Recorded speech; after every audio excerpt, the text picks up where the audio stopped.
Howdy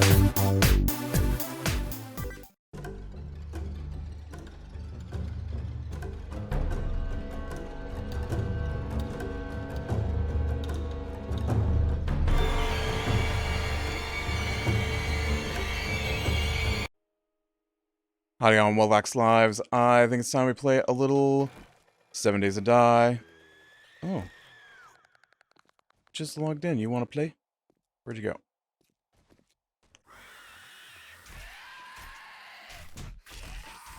Make it hard to play when you're dancing around like that. So I'm headed off to the next quest here. I think it's a clear quest, right? Yep, clear the area. I think I have a treasure map out there somewhere too that I haven't done yet. Might have to look that up after if this doesn't take too long. Although these level, what am I on, 5 quests are, you know, pretty, oh, it's tier 4. And there's the treasure. I apparently didn't go far enough here. So, we did get to play some D&D this week. We started late. I don't know. So we always started around 9:30, and then we played till like midnight. And then people were complaining that it was too late. So I suggested that we just roll it back an hour. You know, we get in 2 hours instead of 3, whatever. And everybody agreed to that. And ever since we've done that, it seems like we're starting later and later. And so now we get like 40 minutes of D&D. I don't understand. And, you know, it's like, hey, you know, if you're too busy to play, then we can switch to something else and just play without you until, you know, your schedule. No, I'll be there. Oh, 100% I'll be there at 10:15 when we're supposed to start at 9. Yeah. So I don't know what's the deal with that. It irritates me, obviously. I talk much about the fact that I find it disrespectful. And you know me, I'm not big on respect, but you know, if you say you're gonna be there and you're not there and everybody's sitting around waiting on you, that's not right. So we did get to play a little bit. We're in it was the other DM's turn this week.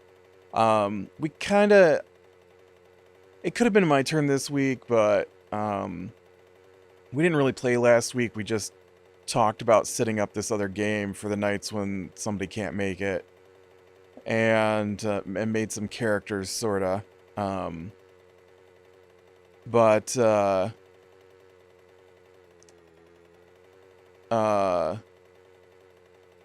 we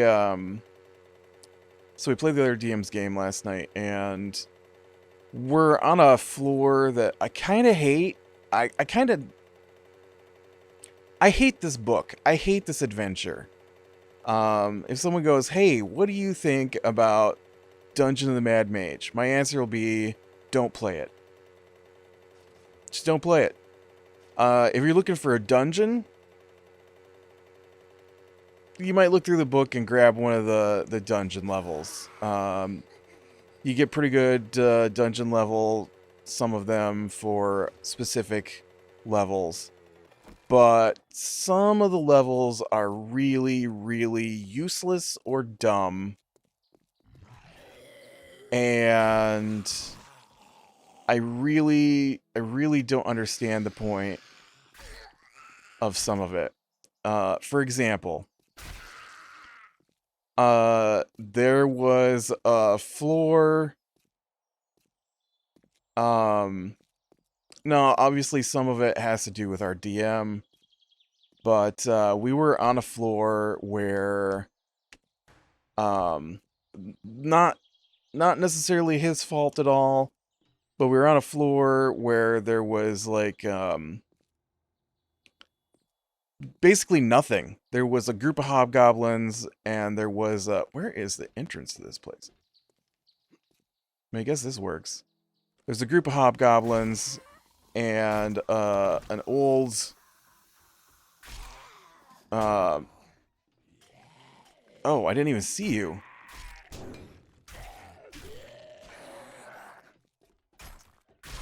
And like a crazy mage guy and some machinery that neither side made but both sides wanted to control, and so they both wanted the other killed off. um and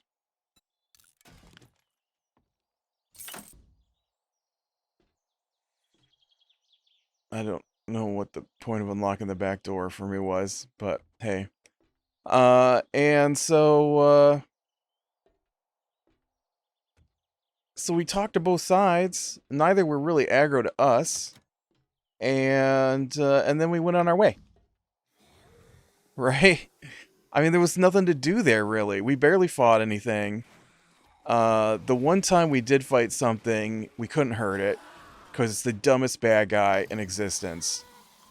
Um,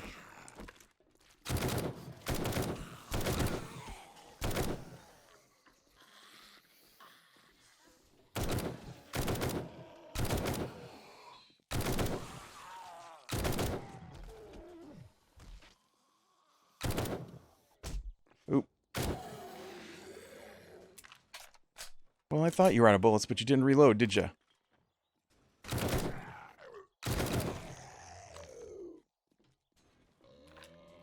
And yeah, I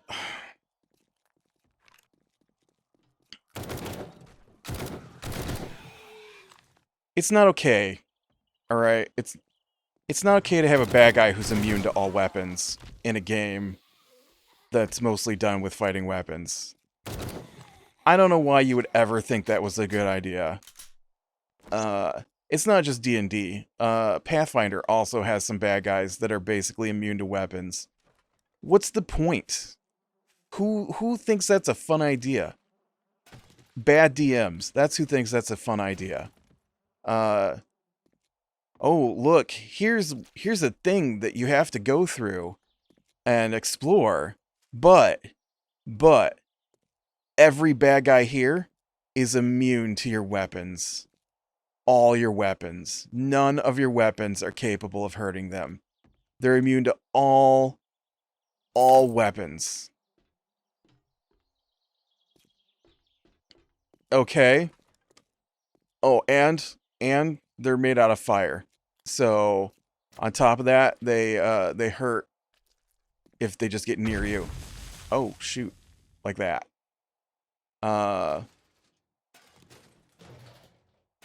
Okay. And they're chasing you. And they won't stop chasing you. Okay. So what are you gonna do? Well, I don't know because our party didn't bring a wizard. And all of us pretty much use weapons to fight. And they're immune to the type of magic that our one magic caster uses. So this is fun. This is a great time. So yeah, so we left that floor because what were we gonna do?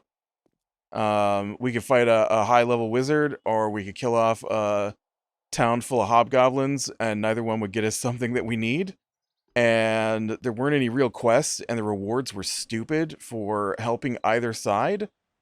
So we just went to the next floor. So it was just like a whole wasted floor. Yeah, I'm still bitter about those bad guys. It's just a dumb concept.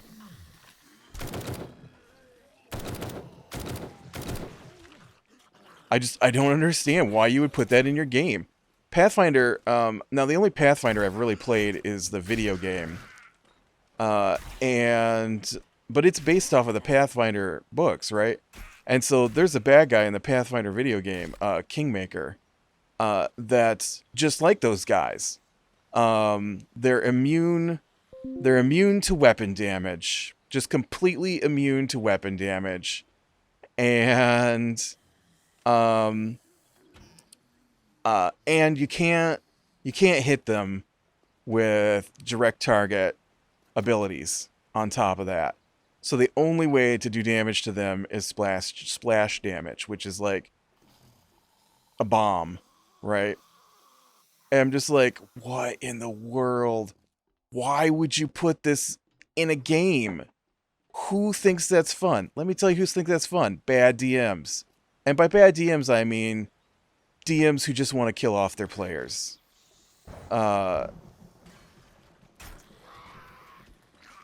I'm not saying it's wrong to have difficult encounters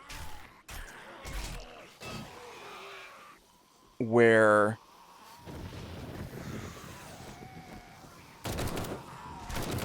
your players might get killed because of the danger.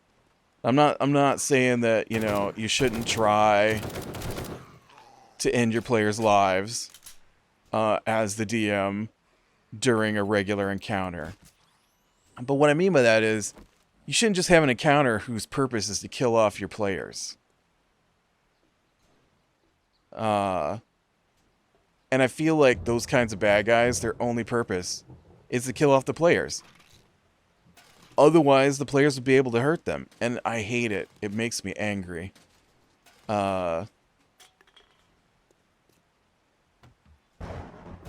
Especially the Pathfinder one. No, they both make me equally angry. I was going to say especially the Pathfinder one. The Pathfinder one made me angry because it was an early level quest.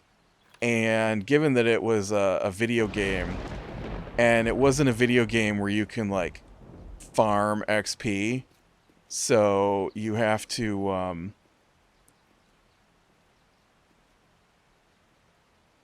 there's so many places to go, I don't know.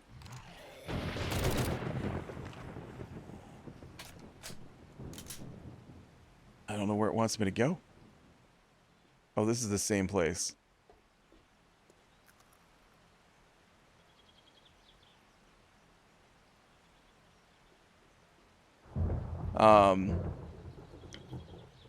And so there wasn't like a way to level up your guys to get splash damage before you got those guys. Instead, what they did was they gave you a few bombs, and then hopefully the bombs that you throw would be able to take out these spiders who were immune to all forms of damage.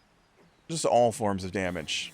Except splash or blast damage, whatever you want to call it.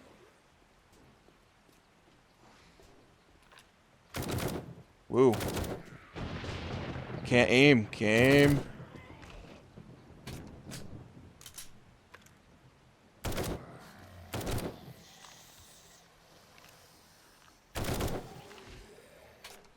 Man, sometimes I can hit those guys right in the head, and sometimes I can't hit them at all.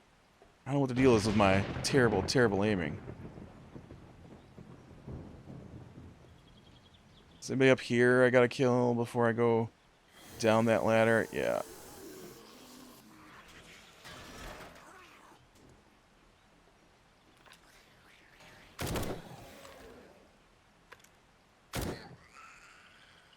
Shot you in the wrist. I don't think that helps anybody.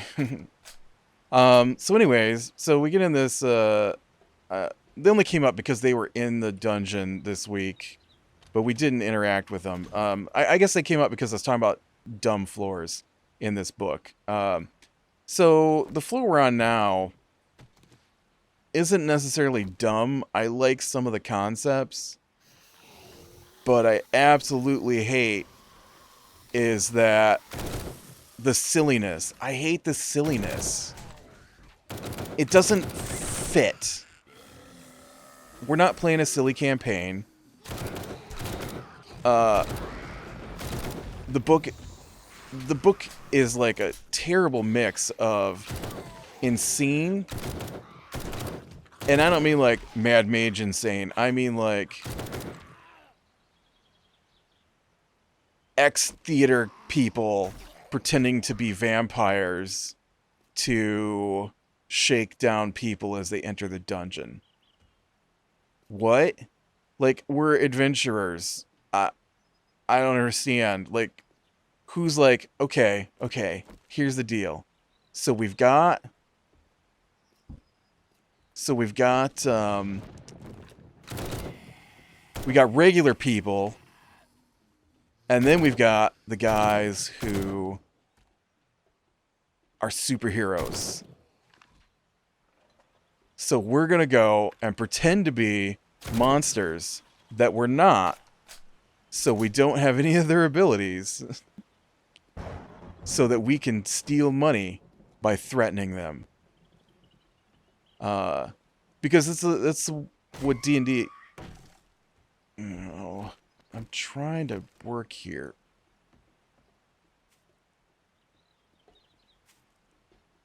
I don't know where you're at, and I'm in a building.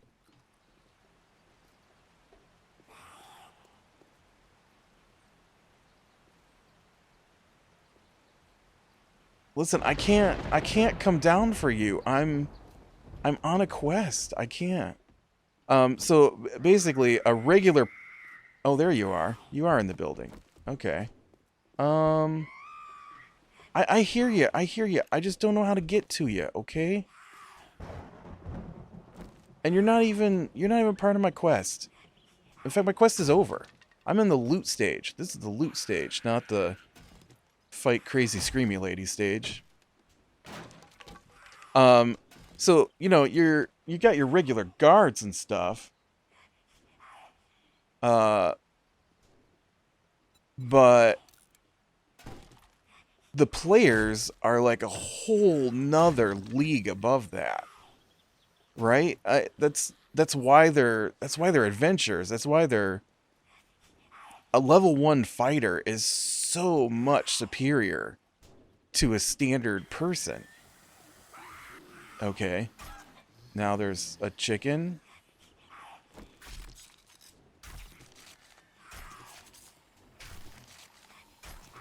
What is going on with this building?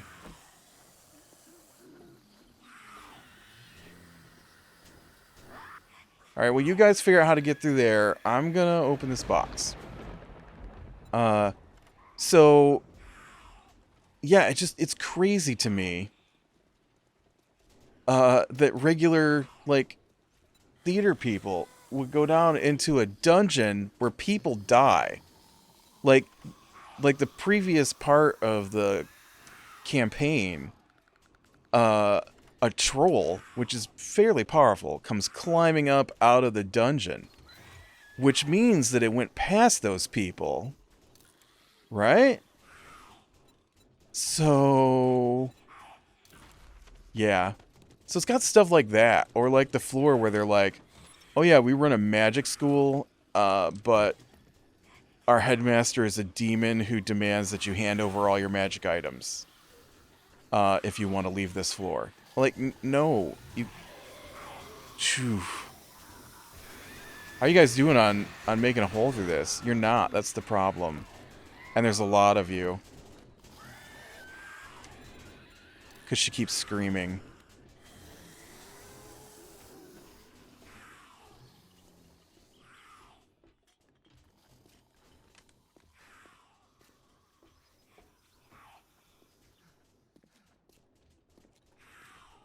Hey, it's over here.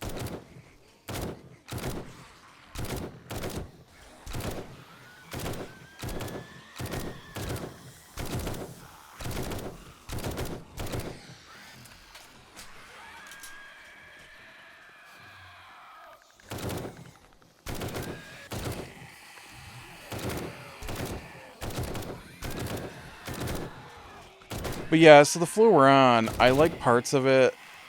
It's like a obstacle course thing. Um, and but the I don't know if the book says it. I didn't read the book yet.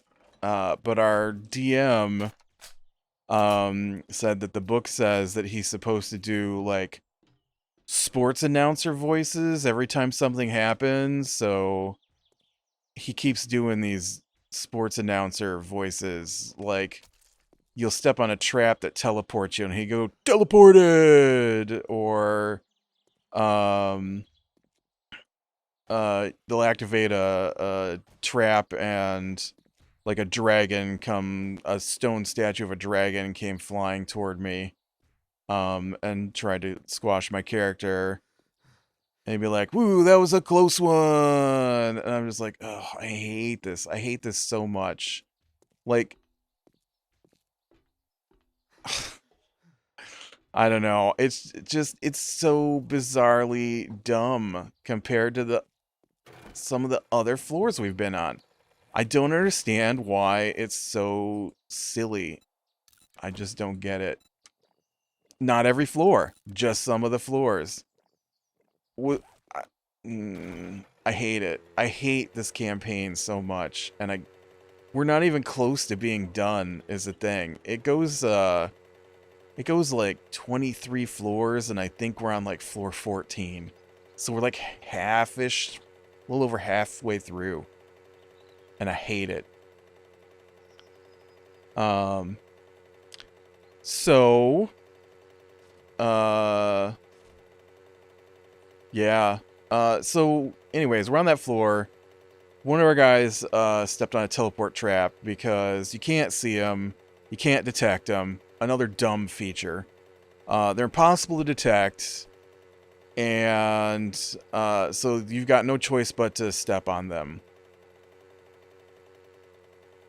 In fact, there's a lot of traps in this campaign that are undetectable, which makes it no fun. What's the point of having skills if you're just like, you know what, we don't like that they got skills to detect things like traps, so we're just gonna go ahead and, say that all our traps are covered in magic so they can't be detected. That seems like a fun time. Yeah, no. So like a level 1 fighter is way superior to a normal human guard. Alright? I'm a level 15 character now. I am like murder an entire town by myself powerful. I think my bard could probably tear down a couple of towns without blinking at this point because of his spells. And then we get to a floor that's like, hey, you know how you got all those abilities and stuff? Yeah, none of them work anymore. Why? There's no story. There's no theme that ties anything together. Everything is just, I hate it. I hate this campaign. But anyways, so we get teleported last week. Well, the one guy gets teleported because he steps on the teleport pad.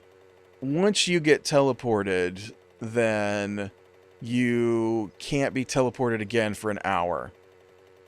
So then the teleport traps only basically work one time. And then you're free from the teleports. But they teleport you randomly. So each teleport has got a list of the other teleports it attaches to. The DM rolls a dice, and then the dice tells him which teleport you get sent to. And that's for every player. So when the first guy goes through teleport, what are you supposed to do?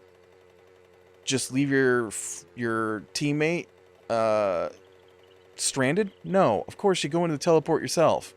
So we get teleported around. My fighter got teleported to the same place as the rogue who tripped the trap. Because, the rogue who specializes in detecting traps is unable to detect this trap. And they're in doorways. So you're blocked from progressing without stepping on these teleport traps. And we talked to some people, and they pointed out a teleport trap. They live in the dungeon. They only know where one teleport trap is, apparently. Nice. So then, of course, we all go in the teleport trap. My fighter goes to the same place as the rogue. And then the bard and the ranger, they get teleported to different places. Like away from the rest of us. So then we rolled initiative so that we would know who goes when. And so um, me and the rogue go first, and we took a pretty long turn.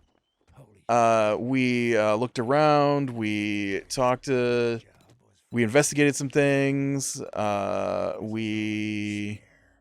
Ooh, blade traps. Heck yeah, I want blade traps. Ooh, 4x4 parts. I'm gonna go with the 4x4 parts. I'm probably gonna be able to make blade traps easier than the 4x4, so. Oh, you know, how about we sell it all instead of one at a time? You got anything good in here? Why don't you give me these lockpicks, I guess? Can always use lockpicks, I'm getting low. Um...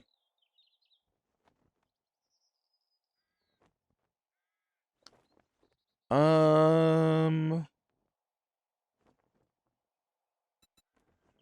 This magazine extender mod might not be too bad if I got room for it.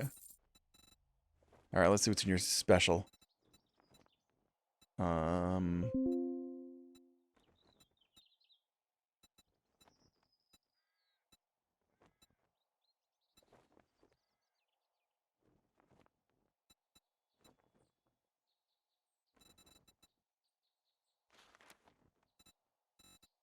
Guess I'll take a grenade schematic? Well, I don't have room for it now.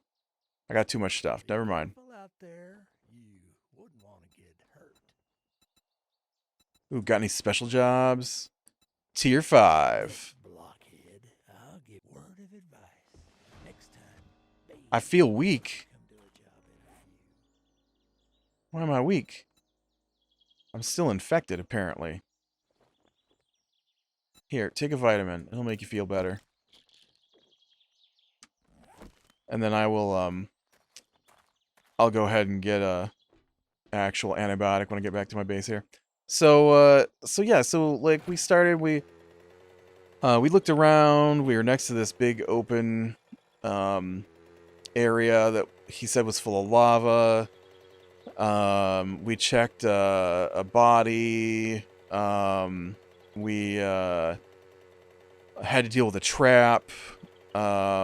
We looked at some doors, and then we picked the door we wanted to open, and we opened it. And then he switched to the next character, which was my bard. Now, my bard's all by himself, and as soon as he starts, he says, oh, well, you know, as soon as you appear, you see a dragon statue come flying towards you. And, but I rolled high enough to dodge it, and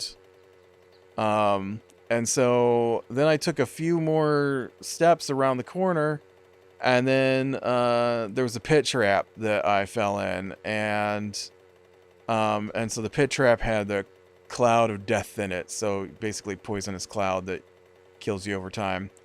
And so he's like, it's 40 foot deep, and the walls are too smooth to climb. What are you gonna do? I'm like, I cast Dimension Door and go out of the room. All right, that's the end of your turn. Oh, what? I dodged a trap when I appeared, and then you had me step in another trap, and then I'm out. Okay. So then he goes to the next guy, the ranger. Now the ranger appeared in the area we started in, and the ranger then proceeds to explore the dungeon until he finds where I'm at. My bard. I'm like, what? Oh, he didn't get to where my bard was at that turn. He got to the pit trap that my bard had fallen in and was able to, you know, look around at that. And I'm just like, how do you think it's okay for my...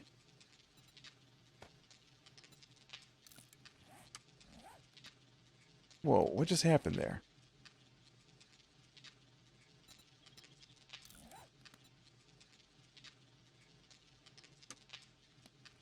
Why is that on my bar blinking? I don't think that should be there.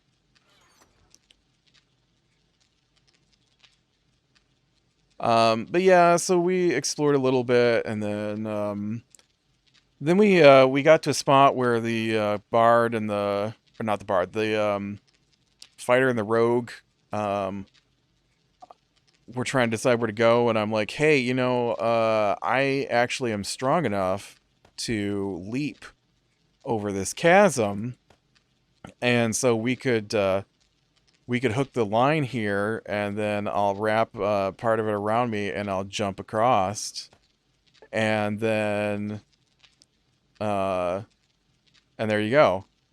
And so then the DM, he's like, "All right, well, we'll go ahead and have you roll an athletics check to see if you can jump that far." I'm like, "No, dude, I actually can jump that far. In the rule book, it's how jumping works. I can jump that far." And he's like, "Well, it might be tricky." I'm like, "It's 15 feet. As long as I get 10 feet of movement before that, I can jump up to 20 feet." Uh, well, I mean, it might be tricky to jump that far. I'm like, "But fine, fine. Well, it'll be a low DC," he says. Fine. So I rolled. He said I succeeded. That's not how the game works. And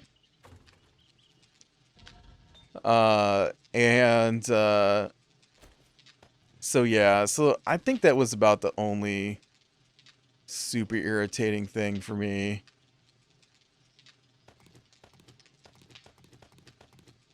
Was just that kind of stuff.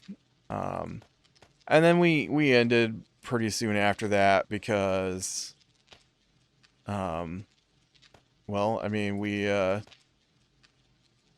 only play so late. So, oh shoot, I didn't dump my other food in there. Also, I was gonna eat one of these guys. And I guess the other thing I wanted to talk about was, I'll try and keep this short, but man, the new Unearthed Arcana for D&D 1 came out.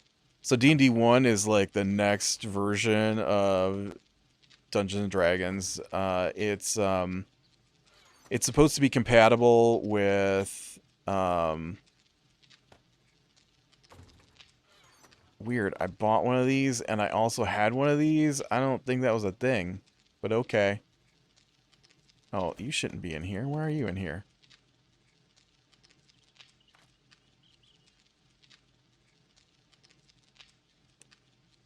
I also had some.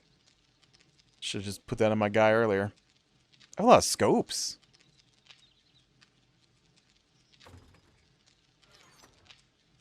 You go over here in parts.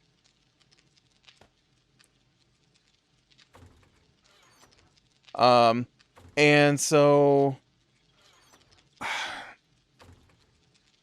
I don't know what to feel about it. They've got some changes I definitely don't like.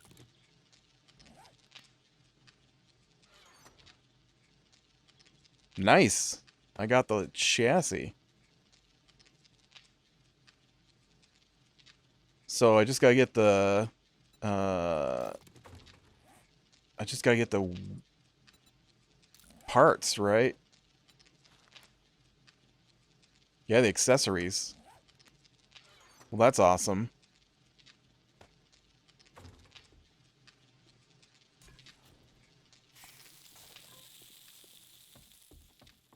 Um, but yeah, I don't know. They've made some pretty big changes. Now, here's the thing. These aren't the actual changes. These are beta testing. Ideas that they have tested, and they want to see what the players think about it. So these are very, very early. Like, we're still years out from D&D 1 becoming a thing. In fact, they've changed things already from the last patch, I guess you'd call it. Although they said they haven't read our comments yet on the previous patch. So the changes made are not from um, the responses. The changes they made were just they wanted to revert back some of the things that they had that they had us test the previous time or comment on, and wanted the new changes tested with the old rules. So like crits were changed back, ability checks were changed back. Crits had changed so that they only worked on melee weapon attacks, basically. Because they currently work on anytime you make an attack and you roll a natural 20 on the dice, then you crit the damage. So it affects spells, it affects sneak attack, it affects smite, which is a spell that paladins use. So there's a lot of different things that currently use it that in the new version that they had the previous time didn't work. So now they've done it with 3 of the classes. They've made big changes to 3 of the classes. Now, I don't play a ranger, so I am not familiar enough with ranger. I played a ranger for like 3 levels once, but that's not enough for me to get a feel for how these changes would affect a ranger. But the changes to rogue and the changes to bard are pretty big, and I don't like them. One, they changed rogue sneak attack so that it only works when a rogue uses the attack action. And so sneak attack, you can only use it once per turn, but the way it worked, like you use the attack action, you make your attack against the bad guy, you could use sneak attack if you hit, right? Bam, sneak attack. And then on that bad guy's turn, if he tries to move away from you, well, then you get a reaction where you make an attack, but it's not the attack action, but you get to apply sneak attack. And then there's some other abilities like, I forget what it's called. The Battle Master character can have you move and use your reaction to make an attack on your turn, but it's not the attack action. And so you could sneak attack then, right? And so there's lots of different ways where you could sneak attack during your turn, or during your round, which is a collection of everybody's turns. But it wasn't, it's not the attack action. So now they're really limiting the attack action, or the sneak attack. I don't think I like that. And the bard, they took away some of his abilities, which I don't care one way or the other about. But they've really leaned into healing, which I don't think I care for. Like, I know that the bard could cast healing spells, and with their new changes to how spells work, the bard no longer has access to those healing spells like they once did. And so to get around that, they've given them the Song of Restoration. And they are like all abilities that my bard has now, but also my bard leaned pretty heavily into a specific set of attacks and like spells. It's all about spells. And I'm not saying they've taken those away, but they might have. I didn't look that closely at the list. They've got a whole new list of what the bard has access to. You must think you're pretty hot shit now. Why are you guys so angry? Like, I get why you're angry, I guess. Your face is clawed up by something. Maybe one of those zombie bears. I'd be angry too if a zombie bear got my face. And then the biggest one for me, and the one I understand the least of why they would make this change. Apparently everybody hates it, and I wasn't aware. But I like playing a fighter who uses a two-handed heavy weapon, and they are referenced as great weapons. Not because they're amazing, just because they're, larger than a regular weapon. Great as in large, not great as in better. And so one of the feats that I use, which is a special ability you can add if you want to, is Great Weapon Master. And I use that because you can take a -5 penalty to your attack roll, the thing that lets you know whether or not you hit a bad guy. And then you got no parts for the 4x4. You got no parts for the 4x4, man. It's the whole reason I came out here. But you take a -5 to your attack roll, which is whether or not you hit the bad guy. And then if you do hit the bad guy, you get to add 10 extra damage, which for fighters is great. As in better. Because it's hard for fighters to scale up their damage. We get extra attacks, but lots of classes get extra attacks. And that's about it. And so, like, you buy your weapon at the beginning of the game, and if you like that particular style of weapon, then that's it. You're done. The best you can hope to do is find a magic version of that weapon that might upgrade your damage by like 1 point, right? Maybe 2 points. But that's it. And this is like a nice big upgrade for us, the extra 10 points of damage. And I really feel like they're just solidifying the fact that they don't care about melee classes. You go through a campaign and 90% of the loot, the things that you find in chests, are gonna be wizard spellbooks and scrolls for wizards. It's all wizard loot all the time. Wands, spell scrolls, spell books, because you don't need 100 different short swords. You just don't. There's no difference between one short sword and the next unless it has a special ability. And there's like almost no special ability weapons in the campaigns.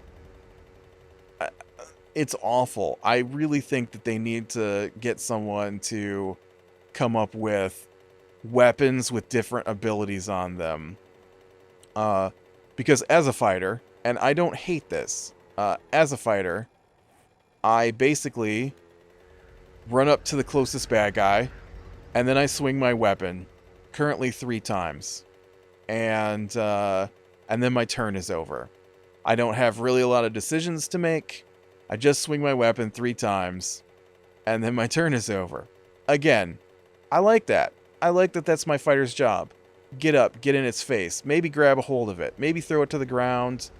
But mostly just swing my weapon, try to keep it from attacking anybody else. That's what I like. I've got sentinels, so it can't get away from me.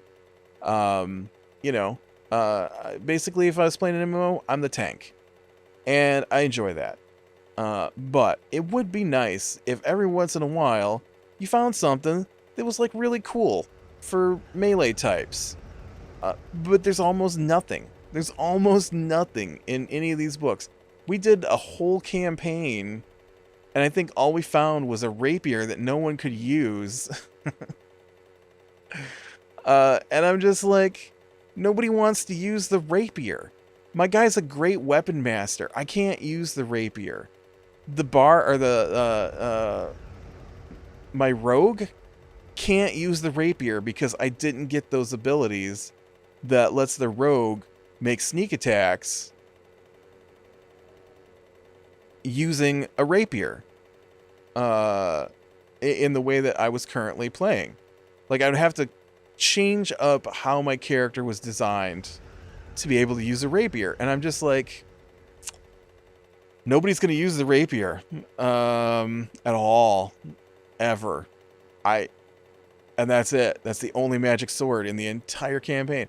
Or like you've got uh I mean, you might find some +1 weapons, but that's not the same. That's, ooh, look, your fighter now, instead of doing 1d8 damage, does 1d8 plus 1.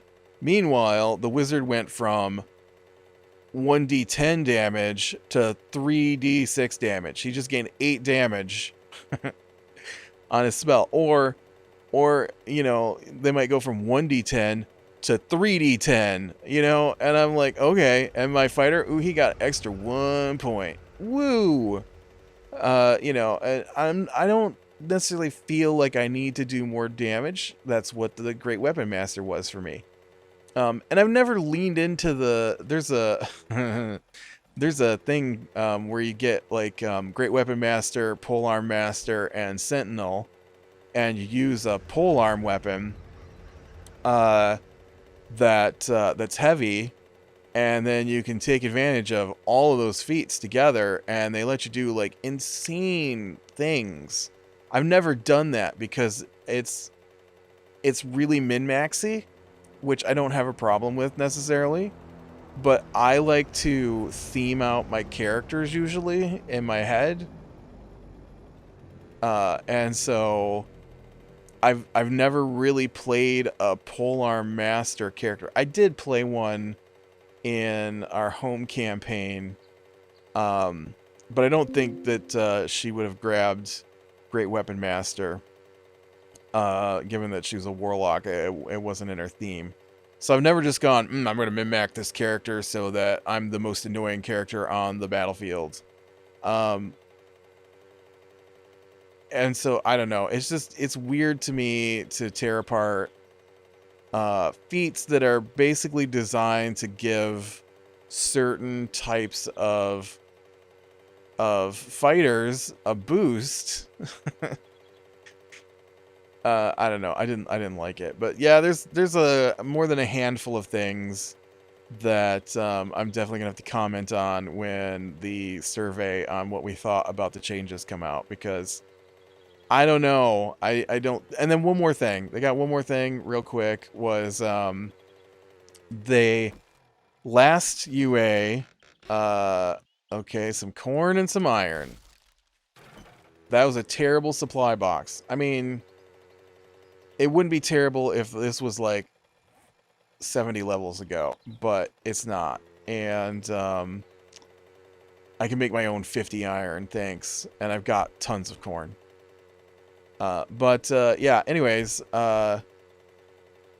so they did the inspiration if you roll a nat 20, which I thought was a great idea. Because I hate having it based on the DM's whim.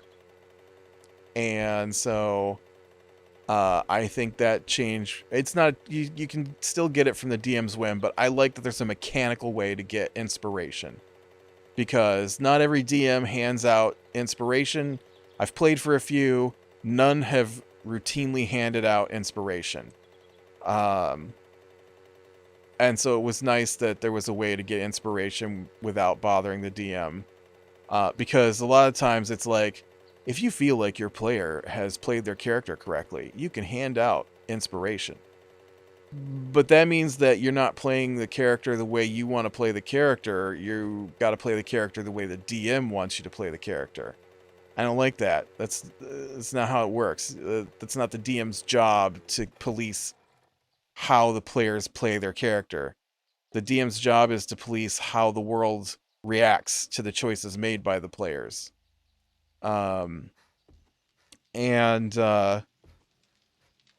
So this time they changed it so instead of a nat 20, it's a nat 1. Like, why would you be inspired by failing? I get on a nat 20 because that's an exciting thing. I'm inspired. My next thing is going to have that adrenaline boost. So